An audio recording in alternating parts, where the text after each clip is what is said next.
교재 4825에 보시면 23장 10절에서부터 14절까지 두로와 시돈과 두로, 다시스가 갈대아에게 패망함을 예언합니다. 사실 두로 얘기는 아니고요. 두로, 시돈과 다시스 아마 이렇게 교정이 돼야 될 것 같습니다. 시돈과 다시스가 아수르의 속국이었던 갈대아죠. 바로 이 갈대아에게 패망함을 당한다는 겁니다. 당시는 아직 그 바빌론 제국이 등장하지 않았기 때문에 갈대아 사람으로, 갈대아라는 말이 신의 이름이라고 하는데요. 그 아수르 족속의 그 지배를 받고 있었던 자들이죠. 그 사람들에게 패망을 당한다는 겁니다. 두로와 다시스가. 그러니까 미미한 사람들한테 침략을 당한다는 거예요. 그 어마어마한 아까 두로 이미 시작됐고요. 시돈과 그 다시스. 그러니까 지중해의 모든 패권을 쥐고 있는 이 세계가 별 볼 일 없는 자들에게 하루아침 망하게 된다. 목적은 만군의 여호와 하나님이 주관자이시고 유일한 신이라는 사실을 예루살렘에 알게 하기 위한 거라는 것이죠. 그리고 통치도 그런 의미에서 내가 하지 너희들에게 좀 맡기지 않겠다.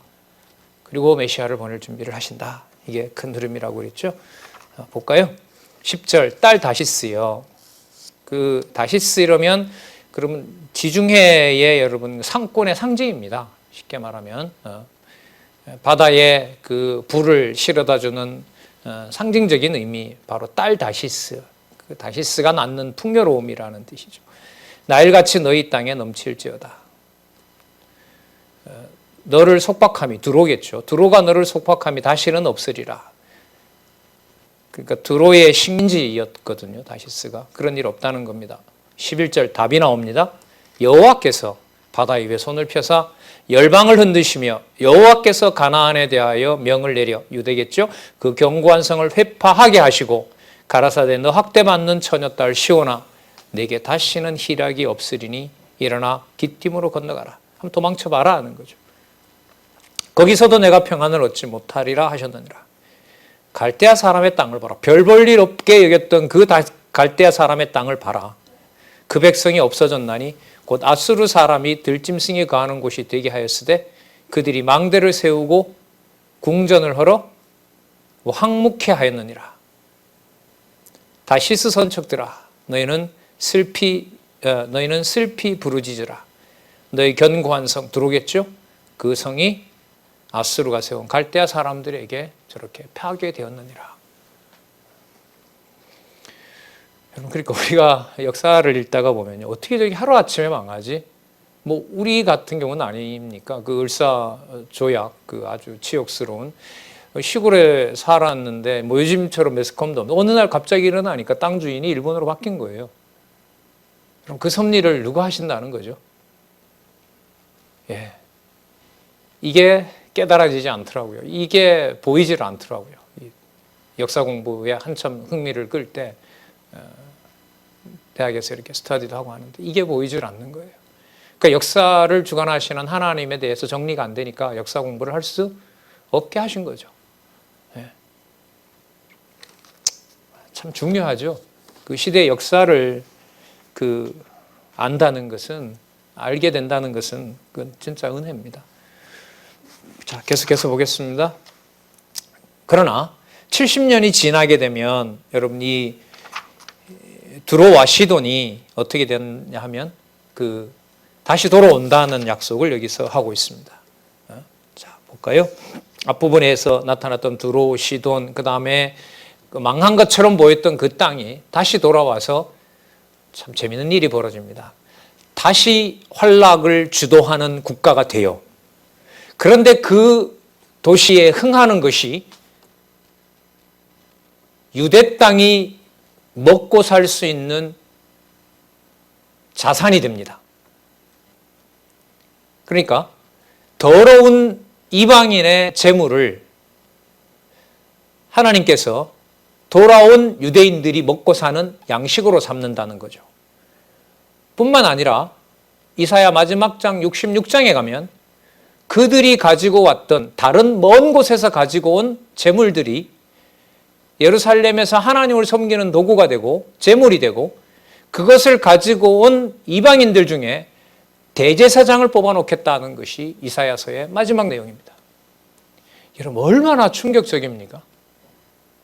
요지부동의 율법, 모세로부터 받은 그 율법에는 천부당 만부당입니다. 그런 일이 벌어진다는 것은.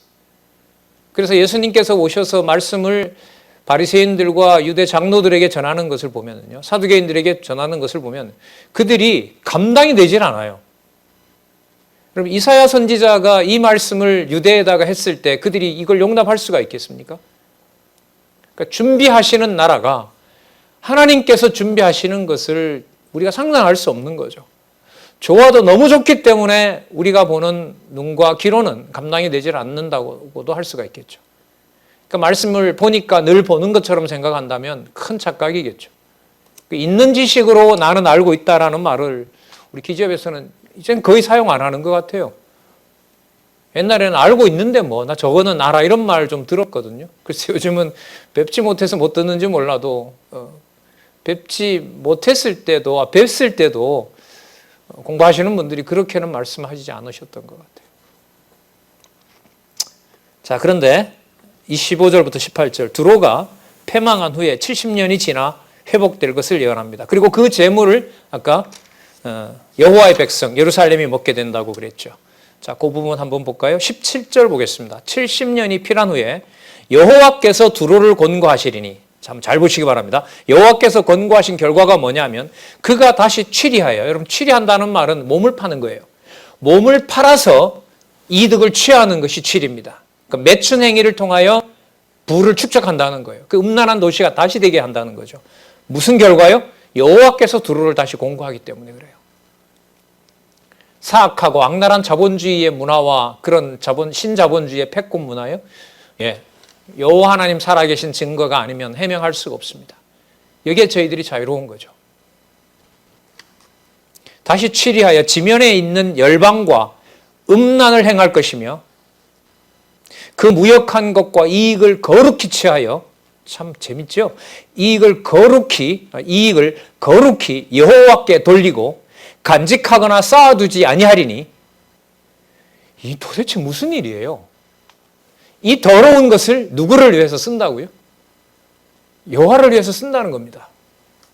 그 무역한 것이 여호와 앞에 거하는 자들의 배불리 먹을 자료, 잘 입을 자료가 되리라. 여러분, 제가 유대인이라도 이걸 받아내기 힘들 것 같아요. 예?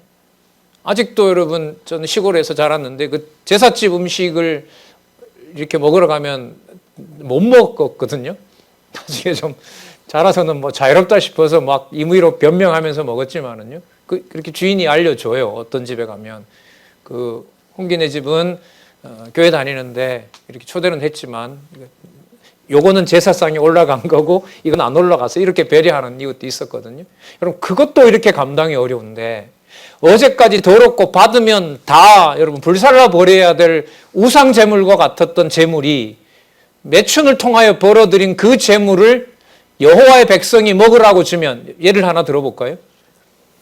베드로가 환상 중에 이방인도 복음을 들어야 된다는 걸 알려줄 때 더러운 짐승이 내려왔죠. 더러운 벌레들이 내려왔죠. 하나님 먹으라 하죠. 그 근거죠. 예수님 누가복음에 그런 비유 드시죠. 불의한 재물로 친구를 사귀라 그러죠. 그 주석이 참 잘 되어 있습니다. 세상에 불의한 것으로 친구를 사귀는 것에 대해서 천국은 허락하고 있다는 주석이 나오거든요. 그 근거라고도 할 수가 있겠죠. 상상할 수 없는 방법으로 속된 것과 거룩한 것을 하나님께서 바꿔나가고 계신 거예요. 그러니까 여러분, 이방인에 대해서 베드로 사도를 통하여 뭐라고 부릅니까? 왕 같은 제사장이라고 하잖아요. 이 명칭이 여러분 감당이 됩니까, 저희들이? 참 놀랍습니다. 그 무역한 것이 여호와 앞에 거하는 자의 배불리 먹을 자료, 잘 입을 자료가 되리라.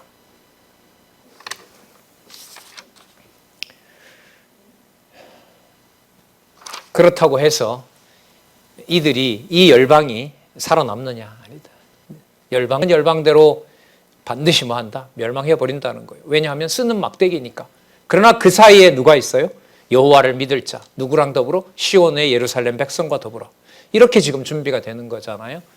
그래서 사도행전 1장 8절에 성령께서 오셔서 예루살렘과 온 유대와 사마리아와 땅끝까지 주 예수 그리스도를 전하는 증인으로 삼는다는 약속으로 이어집니다. 자, 이제 우리 24장에서부터 진노에 대한 결과를 살펴볼 텐데요. 자, 연결고리 이제 살펴봤죠. 26장, 27장에 회복에 대한 언약 살펴봤고요. 그러니까 속되고 거짓된 것들이 바로 여호와의 통치로 넘어가게 되는 다리가 되는 거죠. 이 연결고리가 되는 거예요. 그러니까 더러웠던 이방의 그 진짜 더럽기 그지없는 그것이 바로 여호와의 통치를 이루는 뭐가 된다? 증거가 된다는 겁니다. 자, 이 부분은 크게 여러분 세 부분으로 되어 있는데요. 유다가 회복된다는 언약입니다. 그러니까 유다 회복은 이게 쌈의 심이 아니냐라는 질문을 제가 많이 받았는데요. 이건 본문에 들어가서 보시면 그 회복을 얘기하시면서 지금 있는 상황은 무슨 상황이다? 망하는 상황이다. 그러니까 뒤에 가면서 여러분 때리심과 쌈의 심이 좁혀진다 그랬죠. 그러니까 분명히 지금 얘기하는 본문 내용으로 보면 쌈의 심과 회복과 관련된 건데요. 좀 더 넓혀서 그 본문 전체를 보면 따라서 지금은 뭐 해야 된다? 망해야만 된다. 그래서 여러분 24장에서부터 39장은 좀 더 다른 긴장을 해야 되는 것이요. 자, 여기 여호와의 통치 언약 28장에서부터 33장까지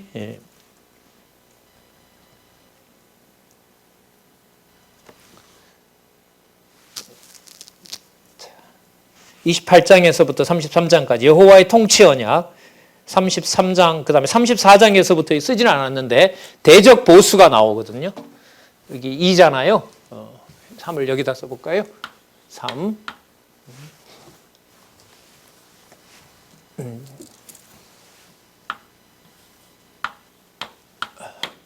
좀 짧게 쓸게요. 대적 보수에 대한 언약이 이제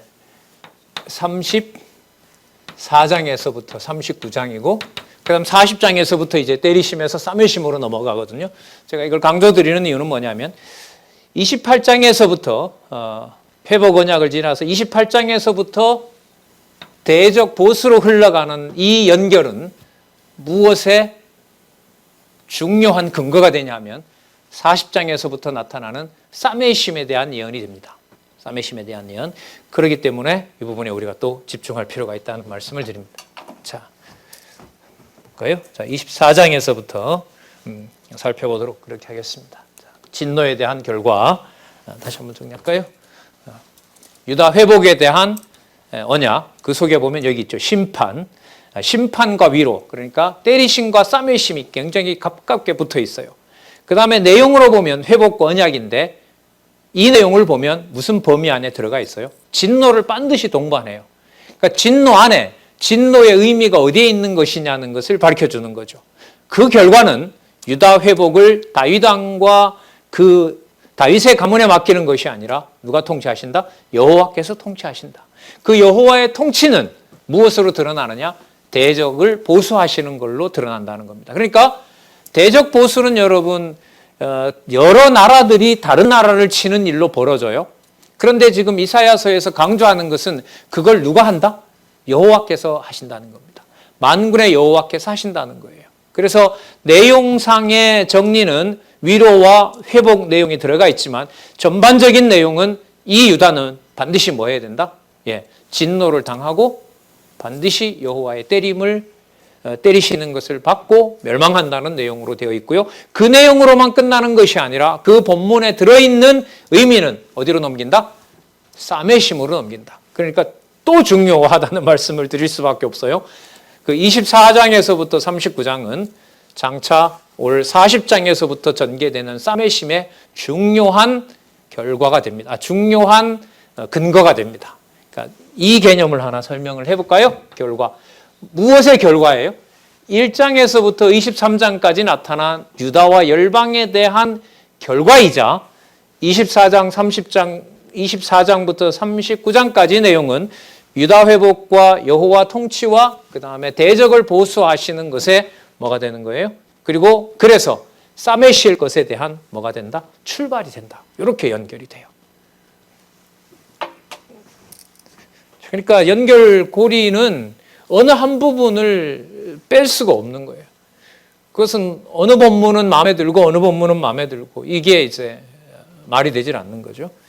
자, 그러면 진노에 대한 결과, 자, 되게 세 부분으로 되어 있다는 거 말씀드렸고요. 먼저 4832에 가시면 27장까지 유다 회복의 언약을 살펴보도록 하겠습니다. 먼저 24장에서부터 25장까지 심판과 위로에 대한 언약이 나타납니다. 볼까요? 24장 1절에서부터 13절까지 땅에 내리는 심판과 그 까닭 그리고 결과에 대해서 예언합니다. 미리 말씀을 드리면 그 까닭은 하나님께서 주신 언약을 파기했기 때문에 그 언약대로 살아가지 않는 상황이거든요. 그러니까 그 언약은 별 실효성이 없는 거예요. 그렇기 때문에 율법을 모세로부터 받은 율법을 더 이상 유효하지 않다고 하나님께서 선지자들을 보내서 선언하시는 거예요. 그러면 만군의 여호와는 우리와 무관합니까? 아니다. 무관하지 않는 것이 아니라 이런 방식으로는 되지 않기 때문에 내가 이 방법을 이제는 직접 수행을 하겠다. 그가 누굽니까? 다윗의 가문이긴 하지만 그는 이 나라의 이 땅에 속한 그런 메시아가 아니다. 그런 왕이 아니다. 이게 이제 큰 흐름이죠. 결과는 바로 뭐냐면 저주와 약탈과 암흑이 따르게 된다는 겁니다. 그 영원한 언약을 파기하고 그 언약의 대가는 영원한 그 언약의 당사자가 안 되게끔 해버리는 거죠. 그러니까 율법을 받은 택한 백성의 증거를 하나님께서 어떻게 합니까? 제국의 역사 속에다 맡겨버리잖아요. 한 400여 년 동안. 진짜 유다의 씨가 말라버리고 예수님 태어났을 때 무슨 요셉이 왕족도 아니요 왕족처럼 보이는 것도 아니었잖아요.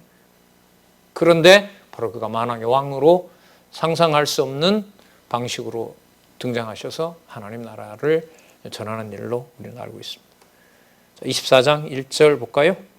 자, 주어가 분명하게 드러납니다. 여호와께서, 잘 보세요. 땅을 공허하게 하시며 황무하게 하시며 뒤집어 엎으시고 전복시키는 거죠. 또 그 거민을 흩으시리니.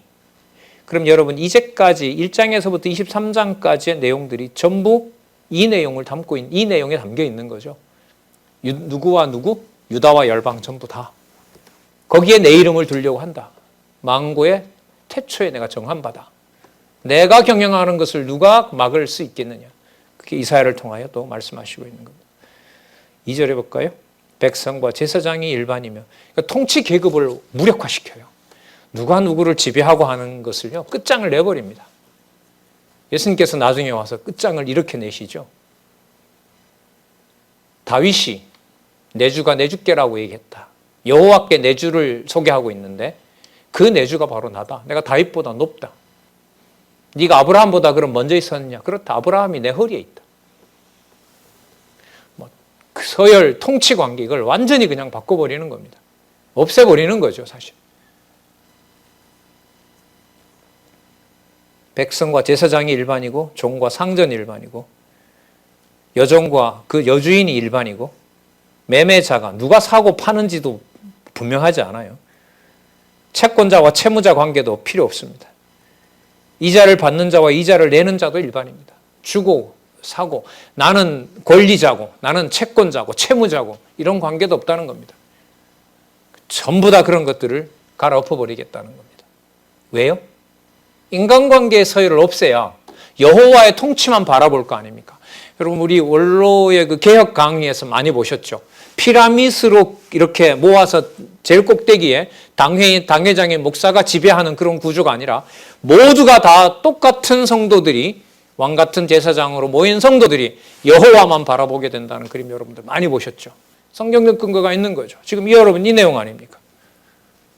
그러면 열방을 치고 유다 예루살렘을 친 이유가 바로 하나님의 백성으로 똑같이 만들어 놓겠다는 하나님의 약속인 겁니다. 누가 누구를 낳고도 아닙니다. 이제는 신령한 자녀를 낳는 원리는 세상에서 말할 수 있는 그런 방식으로 상식을 섞어서 말할 수가 없어요. 그 말씀을 깨닫게 하신다는 것이 이렇고 이렇기 때문에 우리 기준으로 전파할 수 있다. 이런 것도 아니에요. 예수님의 그 내용 여러분 잘 아시잖아요. 모친과 형제들이 왔을 때 바로 그냥 그 방식은 아니다라고 얘기하시잖아요. 누가 내 모친이며 내 형제냐? 내 말, 하나님 말씀 듣고 있는 이 자들이 내 형제와 자매 아니냐? 여기에 근거를 뒀다고 할 수 있겠죠? 3절, 땅이 온전히 공허하고 온전히 황무하게 되리라. 여호와께서 이 말씀을 하셨느니라. 땅이 슬퍼하고 세잔하며 세계, 여기 이제 번역 바로 잡았습니다. 거주민들, 사람들을 얘기합니다. 그 거주민들이 쇠약하고 세잔하며 세상 백성 중에 높은 자가 쇠약하며 땅이 또한 그 거민 아래서 더럽게 되었으니 이는 그들이 율법을 범하며 율례를 어기며 영원한 언약을 파하였습니다. 그러니까 하나님의 존재를 받아들이지 않는다는 거죠. 그걸 하나님께서 황무하게 해버린 겁니다. 여호와의 이름을 불러도 더 이상 여호와의 자녀가 아닌 상황인 겁니다. 그 유대인에게 준 여호와의 이름에 비하면 여호와의 이름을 더 이상 불러도 소용이 없게 하시는, 말라기에 보면 나오잖아요. 냄새가 지겨워서 도저히 내가 역겨워서 못 받겠다. 빨리 성전을 문 닫을 자가 있었으면 좋겠다라는 말씀이 나오잖아요. 같은 맥락인 거죠. 받은 복, 여호와의 이름을 홀로 부를 수 있는 유대인들이 받았던 복을 전면적으로 없애버리고 어떤 상하 조직 관계를 전부 다 없애버리고 내가 직접 통치하는 곳, 바로 성령 하나님께서 신령한 말씀으로 교통하게 하고 지배자가 아닌 모두 형제와 동력자로 그야말로 모두 사도의 일을 하게 하는 바로 그러한 자로 부른 것, 이게 바로 교회의 비밀이라고 할 수가 있겠죠. 6절에 보면 저주가 땅을 삼켰고 이미 망했습니다. 망했다는 완료형을 쓰고 있죠. 정죄함을 당했고 불에 탔고 그리고 포도주에 생산한 것이 없어서 탄식하고 8절 쏘고치는 기쁨이 그치고 즐거워하는 자는 소리가 마치고 즐거워하는 자의 소리가 마치고 수금 타는 기쁨이 그쳤고 노래하며 포도주를 마시지 못하고 독주는 마시는 자에게 쓰게 되고 약탈이 일어나게 되고 거리에는 즐겁던 소리가 부르짖음이 되고 12절에 성읍은 황무하고 성문은 파괴되고 자 13절 세계 민족 중에 그 땅에 거하는 백성 중에 이러한 일이 있으리니 곧 감람나무를 흔든 같고 포도를 거둔 후에 그 남은 것을 주는 같으라. 거의 남기지 않고 조금 남기고 전부 멸해버리겠다는 겁니다. 그리고 이렇게 한 대적들은 그러면 내가 보호하느냐? 아니다. 그러니까 아까 온 땅을 공허하게 하고 황무하게 하고 뒤집는다 그랬잖아요. 그러니까 유다와 함께 했던 모든 땅들을 다 갈아 엎어버리는 거죠. 그리고 노아의 8 식구를 남긴 것처럼 예루살렘의 멸망과 함께 지중해와 모든 바다와 땅은 하나님의 복음이 전파되는 새로운 길을 마련하고 계신 것이 바로 선지서에 예언되어 있는 바로 메시아의 언약이다. 자, 24장 14절에서부터 20절 심판 후에 노래할 것과 그러나 여러분 두려워해야 된다고 얘기를 하고 있죠. 왜? 화가 미치기 때문에. 그러니까 바벨론으로 돌아와도 돌아오는 게 아니었죠. 또 무서운 심판이 기다리고 있고요. 더 무서운 심판이 기다리고 있고요. 나중에 메시아를 죽일 바로 그 로마 제국 짐승 권세가 기다리고 있고요. 자, 그렇게 이어집니다. 그리고 그 결과는 결국 이 땅은 그림자의 이 땅은 황폐하게 된다는 것이 증거라는 것을 알려줍니다. 14절 무리는 이 심판 후에 이제 고난을 당하는 무리입니다. 소리를 높여 부를 것이며 여호와의 위엄을 인하여 바다에서부터 크게 외치리라. 15절 그러므로 너희가 동방에서 여호와를 영화롭게 하며 바다 모든 섬에서 이스라엘 하나님 여호와의 이름을 영화롭게 할 것이라. 땅 끝에서부터 노래하는 소리가 우리에게 들리기를 의로우신 자에게 영광을 돌리세 하도다. 여러분 이게 좋아서 좋게 부르는 노래가 아니죠. 동방에 잡혀간다는 말이잖아요. 그러니까 잡혀가서 누구를 본다는 거예요. 여호와의 이름을 여호와를 바라보게 된다는 거죠. 그러면 이 상황은 지금 내용은 여기 보시는 대로 심판하고 그 위로가 있는 상황이지만 전체 맥락은 이게 지금 무슨 상황이에요? 진노를 당하여 멸망당한 상황이라는 겁니다. 그런데 이것이 점점 뒤로 갈수록 멀리 떨어진다, 가깝게 붙어있다는 거예요. 붙어있다. 이게 바로 실체적 언약의 핵심인 겁니다. 옛사람과 속사람, 옛사람과 속사람, 그 경계를 우리가 정할 수가 없습니다.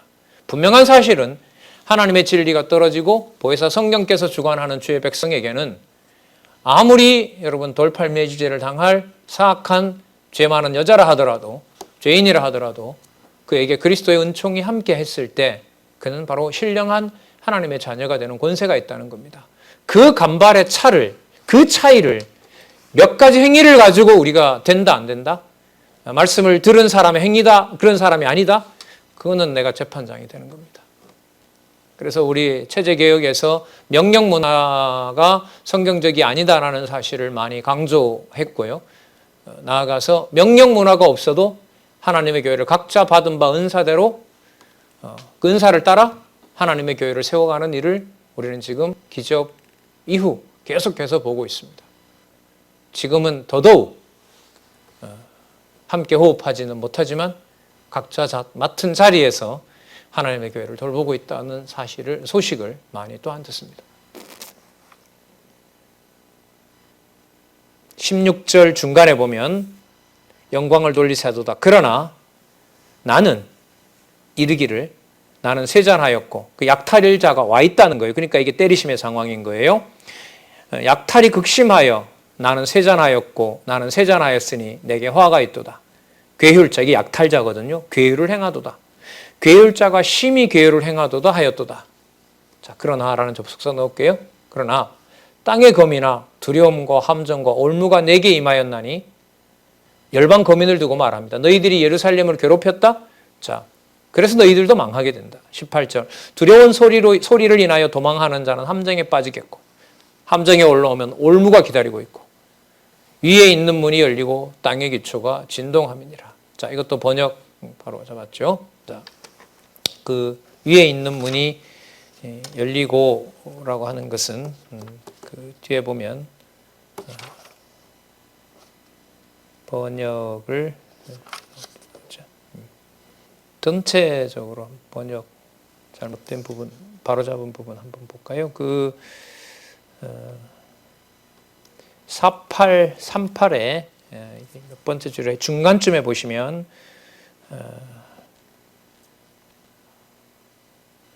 땅의 거민은 이라고 나오죠. 17절에 나오는 땅의 거민은 여호와의 진노와 심판을 당하는 열방의 거민을 말한다. 이사야 선지자는 모든 열방의 거민이 여호와의 진노의 심판을 피할 수 없다는 뜻으로 말하고 있다.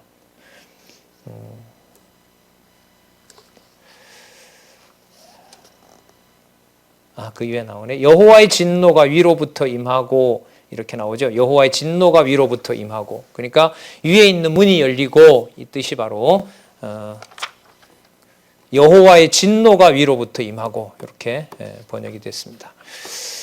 자, 바른 성경의 번역에도 이런 뜻으로 번역을 하고 있습니다. 자, 위에 있는 문이 열리고 땅의 기초가 진동함이니라. 그러니까 열방에 대한 여호와의 진노가 하늘로부터 쏟아진다는 거죠.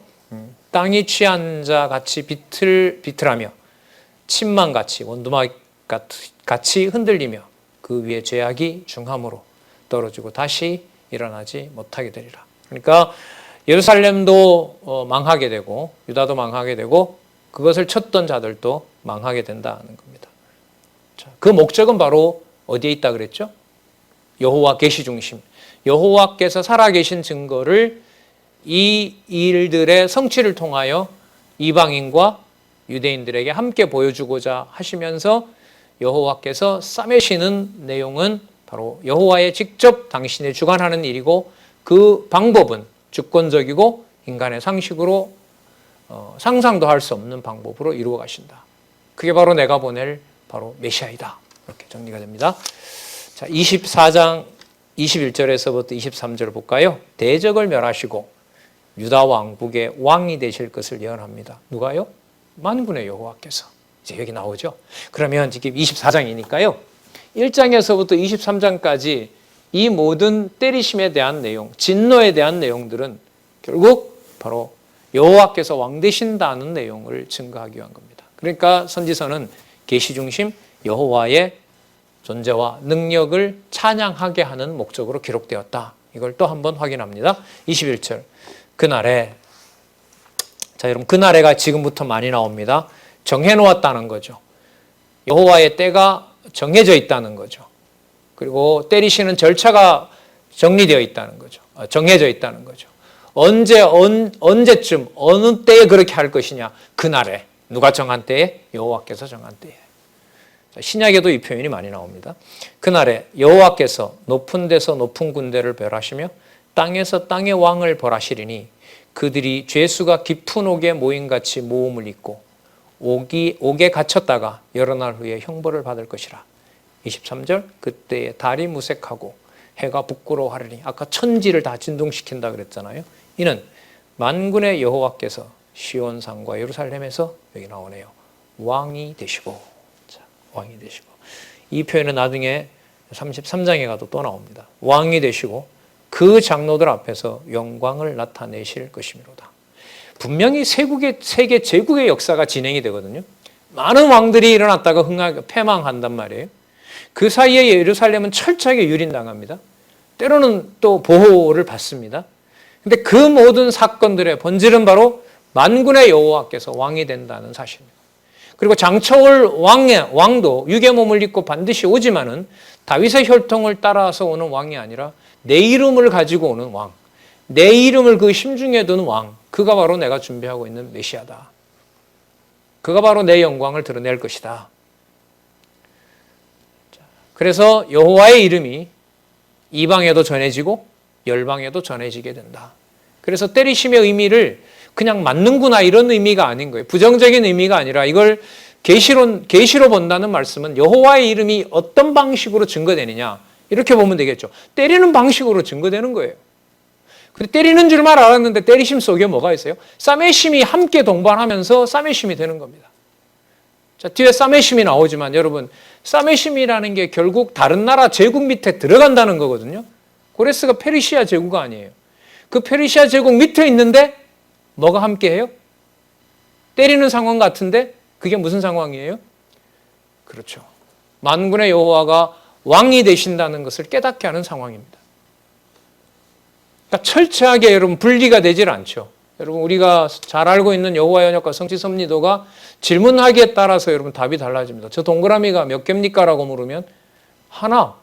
왜요? 제일 바깥 그림으로 보면 하나죠. 또 물으면 10개요. 이것도 맞는 말이에요. 왜냐하면 여호와 하나님께서 작정해 놓으신 섭리들을 언약과 성취 방법으로 계속 이루어가는 과정들이 성경에 기록되어 있잖아요. 그럼 어느 것이 맞아요? 다 맞는 거예요. 그러면 전체를 본다라고 하는 것은 크게 보는 것이고요. 여호와 계시로 확대하고 그걸 철저하게 큰 기둥을 만들어내는 거고요. 자, 좁혀져서 본문을 읽어 나간다는 것은 그 모든 상세한 내용들이 여호와 하나님의 존재와 능력에 맞추지 않으면 그 본문이 어떻게 된다? 다 따로따로 그냥 10개 동그라미가 각자 그냥 떨어지는 일이 된다. 그걸 지금 저희들이 붙이고 있는 일을 하고 있는 겁니다. 시온산과 예루살렘의 왕이 되시고 그 장로들 앞에서 영광을 나타내실 것이라. 자, 그리고 25장 1절에서부터 5절 여호와의 이름과 백성의 보장과 든든한 버팀목이 된다는 거죠. 나아가 피난처 되심을 찬양하게 하신다는 겁니다.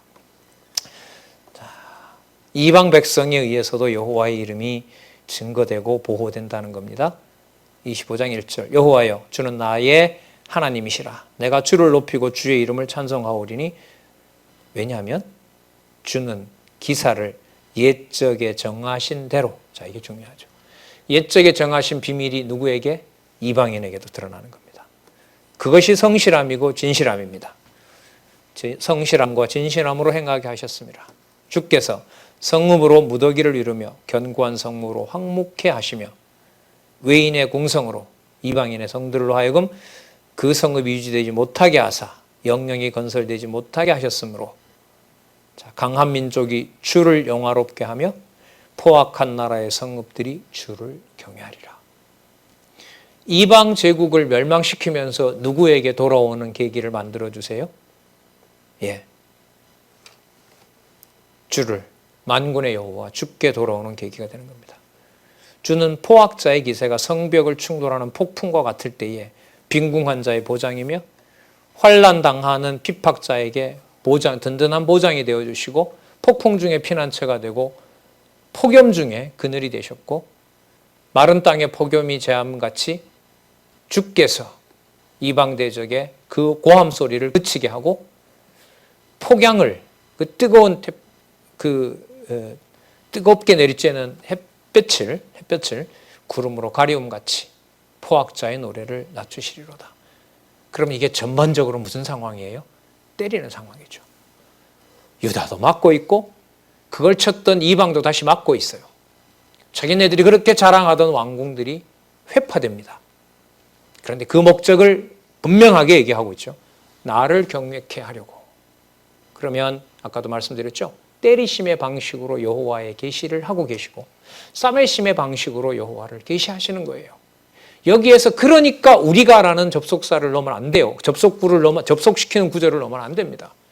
이게 성경신학입니다. 본성은 그렇게 하질 않죠. 본성은 배운 바 지식을 내가 배웠다고 생각을 하고 그 배운 바 지식을 내가 어떻게 관리해야 되는가, 이건 가르치지 않아도 이미 돌아가고 있습니다. 그것을 그냥 두지 않고 여호와 하나님께서 주관해 가신다는 사실을 사역자가 여호와 하나님이시라는 것을 깨닫게 되는 그 놀라운 은총은 매일매일 진리의 말씀을 듣게 하시는 바로 은총에 달려있죠.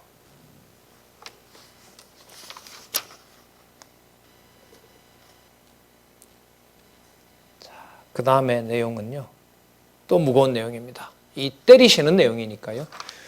모든 백성을 위해 잔치를 베풀고 위로하실 것을 예언하는 내용이 나타나는데요. 이 부분 한번 볼까요?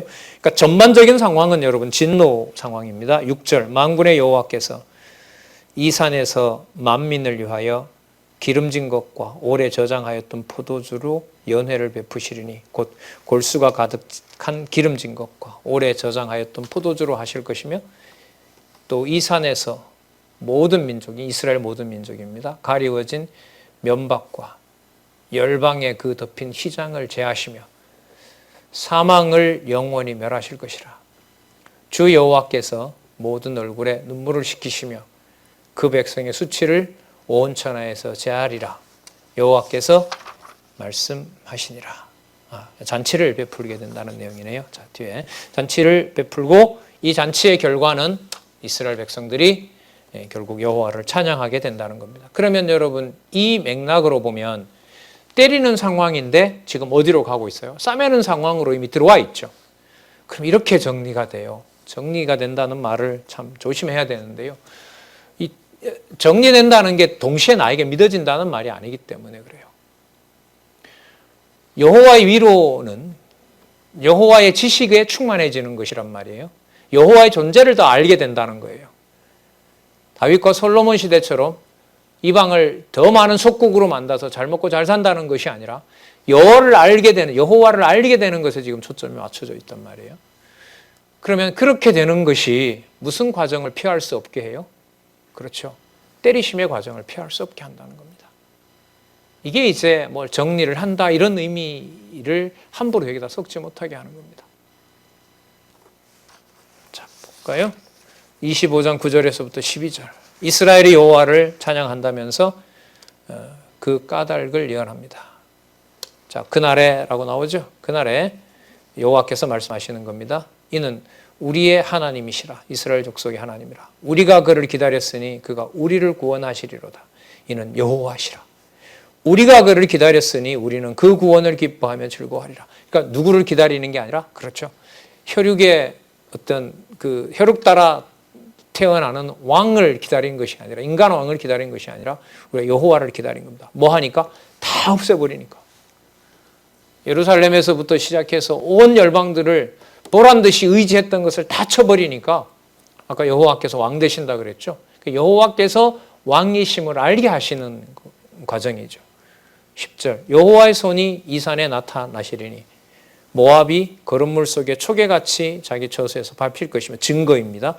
모압이 그렇게 회파되는 것을 보면 내가 너희들의 왕인 것을 알 수가 있다. 그가 헤엄치는 자의 헤엄치려고 손을 편같이 그 속에서 그 손을 펼 것이나 여호와께서 그 교만과 그 손의 교화를 누르실 것이라. 너의 성벽에 높은 보장을 헐어 땅에 내리시되 진토에 미치게 하실 것이다. 자, 이 모든 과정이 전쟁 상황이라 그랬죠. 예루살렘을 중간에 놓고 수많은 제국들이 밟고 지나가는 상황이라고 말씀드렸죠. 그런데 그 상황이 누구의 이름이? 여호와의 이름이 예루살렘에만 갇혀 있는 것이 아니라 열방에 더욱 더 드러나게 된다는 겁니다. 이걸 사람이 어떻게 한다고 할 수 있어요? 여러분, 온몸이 지금 제국에서 짓밟히고 있는 것인데 이사야를 통하여 설명하는 이 내용의 핵심은 뭐냐면 여호와께서 왕 되시고 여호와의 이름이 높여진다는 거예요. 그리스도의 몸에 쏟아지는 온갖 비난과 그 십자가에 못이 박히잖아요. 그렇게 처참하게 죽으시는 거죠. 그리고 상황은 아버지가 버리신 겁니다. 그러나 아버지가 해놓으신 일을 다 성취하신 바로 사역의 종결점이기도 합니다. 창세전에 정하신 일을 완성하신 자리가 또한 십자가 도상이라는 겁니다. 그 간격을 우리가 알고 있는 상식과 진리로, 이 지식으로 정리를 할 수 없습니다. 그런데 어떻게 이렇게 믿어질까요? 많이 공부해서요? 오랫동안 해왔기 때문에요? 말이 안 되죠. 왜 이 시대에 이런 방식으로 우리가 공부하도록 하실까요?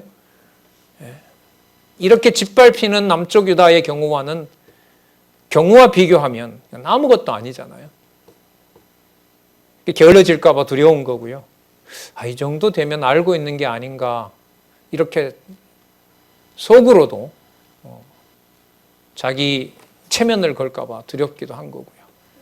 그런 선을 우리가 지나가고 있는 겁니다. 자, 회복된 내용 볼까요? 26장에서부터 27장까지 회복에 대한 예언이 나타나는데, 이 말은 또 말씀드리지만 유다 패망을 전제로 하는 겁니다. 그 회복이 지금 그날에 다음에 들어있잖아요. 내가 다 없앨 걸 없앤 다음에 그 말입니다. 자, 또 나오네요. 7절까지 구원해 주실 여호와를 의뢰하는 까닭. 그분이 반석이니까. 자, 결과는 바로 그런 의인을 여호와께서 보호하시기 때문에, 본인이 만드신 의인을 본인이 보호하시니까. 자, 그날에 유다 땅에 이 노래를 부르리라. 우리에게 견고한 성읍이 있으며 여호와께서 구원으로 성과 곽을 삼으시리로다. 자, 2절에 보면 신을 지키는 의로운 나라, 이게 믿음을 지키는 의로운 나라로 들어오게 한다는 거고요. 3절, 주께서 심지가 견고한 자를 평강의 평강으로 지킨다. 여러분, 지금 상황이 평강이 아니잖아요. 네? 등을 짓누르는 이방인의 발굽 아래 있잖아요. 그런데 여호와를 아는 지식으로 새로운 신령한 평안을 주신다는 것이고, 그 평안은 십자가에 그리스도가 달려 있으셔도 빼앗아갈 수 없는 평강입니다. 이 준비를 이 방대한 선지서에서 이방인의 기준인 우리로 보면 감당할 수 없는 이 무한한 진리의 보고를 만들고 계신 겁니다. 또 그걸 확증하고 계시는 내용이 선지서입니다. 4절, 너희는 여호와를 영원히 의뢰하라. 왜냐하면 주 여호와만 영원한 반석이기 때문에 그렇습니다. 높은 데 가는 자를 낮추시며 소순성을 헐어버리고 땅을 높이시고 진토를 미치게 하셨도다. 땅이 요동을 치게 하신다는 거죠. 자, 그래서 빈궁한 자의 발과 공핍한 자의 가 걸려 넘어지는 일들이 그 땅에 또한 일어난다고 얘기를 하고요. 하지만 7절, 의인의 길은 정직함이요 정직하신 주께서 의인의 첩경을 평탄케 하시리라. 그러면 여러분, 지금까지 살펴본 내용으로 볼 때 여기 평강과 평탄이라고 하는 것은 누구 지식으로 깨끗하게 채워지는 것을 말하냐면 여호와의 지식으로 채워지는 것을 말합니다. 그런 면에서 말씀운동 40년의 역사, 우리 기지업은 한 10여 년 되어 가잖아요. 그 일들은 너무너무나 감당할 수 없는 감격스러운 하나님의 은총과 긍휼이죠. 그냥 개인적으로 그렇게 혼자라도 보호할 수 있어서 너무 감사하지만, 또한 여러 지체들과 의미 있고 뜻있는 일을 또 함께 할 수 있는 일들도 우리 눈에 귀에 들리고 보이게 하시는 역사를 우리는 지금도 보고 있습니다.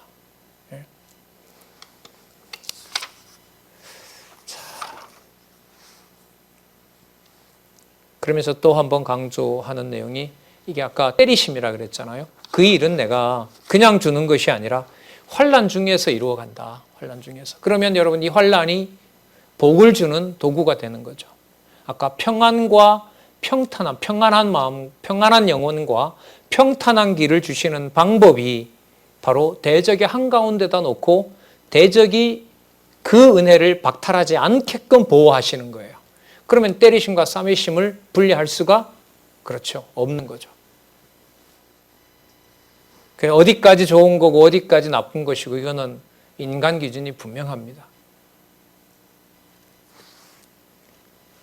8절 볼까요? 18절까지 대적을 멸하시고 유다 백성을 회복해 주기를 기도하게 하시는데요. 환난 중에서 기도하게 하신다. 이게 본문에서 강조하는 부분이에요. 8절 때리심의 목적이 나오는데요. 여기 보면 여호와여 주의 심판하시는 길에서 주께서 심판하시는 길에서 우리가 주를 기다렸사오며 주의 이름 곧 주의 기념 이름 여호와죠. 그 이름을 우리 영혼이 사모하나이다. 그러면 남겨 놓은 것 하나 누구 이름?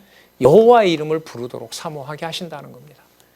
우리 신앙생활의 의미도 분명하죠. 밤에 내 영혼이 주를 사모한다고 그러고요. 그리고 간절히 구한다고 그럽니다.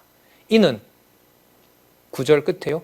주께서 땅에서 심판하시는 때에 세계 거민이 아까 거주민이라 그랬죠. 그 거주민들이 뭘 배워요? 의를 배움이니라. 이렇게 되는 거죠. 이스라엘 전체가 심판을 당해요. 그러니까 때리신단 말이에요. 그런데 거기서 뭘 배워요? 모든 백성들이 의를 배워요. 공의를 배웁니다. 그러니까 하나님의 심판 앞에 하나님께서 그들을 보호하신 증거가 뭐냐면 자, 내일 망하게 됐으니 오늘 먹고 마시자가 아니라 하나님께서 준비해 놓은 의로운 백성들은 그 심판의 현장에서 때리는 상황에서 이것이 여호와의 공평함이고 여호와의 정의이다라는 걸 배우게 된다는 겁니다.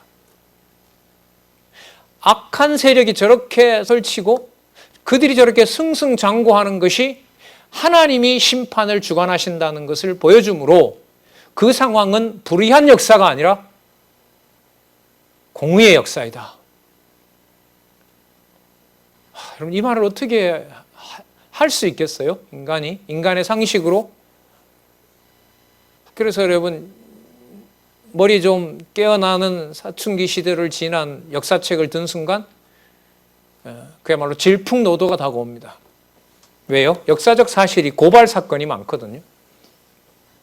의와 불의의 주체를 자기로 만들어주는 것이 여러분 세상 역사이기 때문에요. 성경은 다르죠. 하나님 살아계신 대로 가지 않으면 역사관 정립이라는 것은 정말로 힘듭니다. 개인 역사에서부터 우리나라 역사뿐만 아니라 현재 일어나고 있는 역사 전부 포함해서요. 놀라운 그 짧은 구절이지만 힌트를 주고 있습니다. 진짜 주께서 땅에서 심판하시는 때에 아우성을 치는 것이 아니라 세계의 거민이 주의 백성들이 하나님의 의를 배움이니이다. 악인은 은총을 입을지라도 의를 배우지 아니하며 하나님의 의를 안 준다는 겁니다. 깨닫지 못하게 하면 모르는 겁니다. 정직한 땅에서 불의를 행하고 여호와의 이름을 돌아보지 아니하는도다. 그러나 11절 볼게요. 여호와여 주의 손이 높이 들릴지라도 그들은 보지 아니합니다마는 백성을 위하시는 주의 열성을 보면 부끄러워할 것이고 불이 주의 대적을 사르게 될 것입니다. 12절 또 강조합니다. 여호와여 주께서 우리를 위하여 평강을 베푸시리오니. 자, 그러면 곤란한 상황에서 여호와의 의를 배움으로 여호와 기준에서 자기 이해를 떠난 하나님 살아계신 것을 깨닫게 되는 것이 바로 무엇입니까? 평강을 베푸신 증거가 됩니다. 은혜와 평강이 너희와 함께 있을지어다. 사도들의 중요한 인사 구절이잖아요. 어떤 현장이죠? 유대인에 의해서 곧 잡혀 죽게 될 상황. 오늘 하루가 어떻게 보장될지 모르는 유대인들로부터 살인자 유대인들이 쫓아오는 사도 바울의 선교 현장. 그 현장에서 은혜와 평강에 주 예수 그리스도가 함께 하신다고 하는 인사는 그냥 나온 것이 아니죠. 이렇게 구약의 근거를 분명히 가지고 있는 것입니다. 의의 심판을 여호와 하나님 살아계신 증거로 보여주고 그 상황에 깨닫게 되는 평강. 이게 진정한 평강입니다. 이게 섞을 수가 없죠. 세상에 상식에 기반을 둔 개념하고 성경에서 확고하게 정립해 놓은 하나님 중심의 개념은 이론적으로라도 이렇게 결코 섞일 수가 없는 겁니다. 13절 여호와 우리 하나님이시여 주 외에 다른 주들이 우리를 관할하였사오나 우리가 주만 의뢰하고 주의 이름을 부르리이다. 예. 14절 끝에 보면요. 주께서 벌하여 멸하사 그 모든 기억을 멸절하였습니다. 그러니까 대적이 한 게 아니라는 겁니다. 여호와여 주께서 이 나라를 더 크게 하셨고 이 나라를 더 크게 하셨나이다. 망하는데요. 그런데 그 나라가 유대 나라가 아니라 뭐예요? 전 나라가 전 세계가 다 부르니까 유다가 망한 것이 아니라 침략군이 와서 여호와 이름을 부르는 나라를 넓혀놨다는 거예요. 우리는 분리된 게 아닙니다. 여호와의 이름이 더 퍼져나가는 여호와의 섭리를 보고 있는 것이죠. 참 성경이 놀랍죠. 어떻게 이런 해석이 가능할까요? 스스로 영광을 얻으시고 이 땅의 모든 경계를 확장하셨나이다. 12지파에게 분배하던 방식 가지고는 설명이 되질 않습니다. 여호와 하나님의 분배는 실체적 언약을 준비하시면서 새롭게 일어납니다. 다윗의 고백대로 해 뜨는 데서부터 해지는 데까지 여호와의 백성이 환난 중에 주를 앙모하였사오며 중요하죠. 이게 여러분 이사야 선지서 앞부분에 때리심과 관련된 싸매심을 가지고 설명하는 내용이 바로 이 짧은 구절에 나옵니다. 여호와여 백성이 환난 중에 때리심 중에 주를 앙모하였사오며 자 이게 계시 중심의 해석입니다. 주의 징벌이 그들에게 임할 때에 그들이 간절히 주께 기도하였나이다. 진짜 멋지게 나오네요. 여호와여 잉태한 여인이 산기가 임박하여 구로하여 부르짖음같이 우리가 주의 앞에 이러하였나이다. 산고 뒤에 태어나는 자식을 얻는 기쁨이라고 할 수 있겠죠. 우리가 잉태하고 고통하였을지라도 나은 것은 바람과 같아서 땅에 구원을 베풀지 못하였고 자, 세계 거민을 생산치 못했나이다. 이것도 번역을 바로 잡았습니다. 강한 자를 낳을 수가 없었나이다. 우리 힘으로는 우리가 우리 자녀를 낳을 수 없었는데 우리는 착각했습니다. 우리 혈통이 귀하기 때문에 우리는 자녀를 잘 낳을 수 있다. 착각이었습니다. 이제 여호와의 이름만 부를 것이고 지금 이 황폐한 현장은 여호와의 의와 공평이고 바로 이 자리가 여호와를 아는 지식으로 평강의 자리가 됩니다. 역사서나 앞부분 시가서에서 나왔던 것하고는 다른 방향으로 가고 있는 게 분명하죠. 자, 실체에 준비되어 있는 위대한 예언입니다. 자, 잠시 쉬셨다가요. 26장 19절부터 다시 하도록 하겠습니다.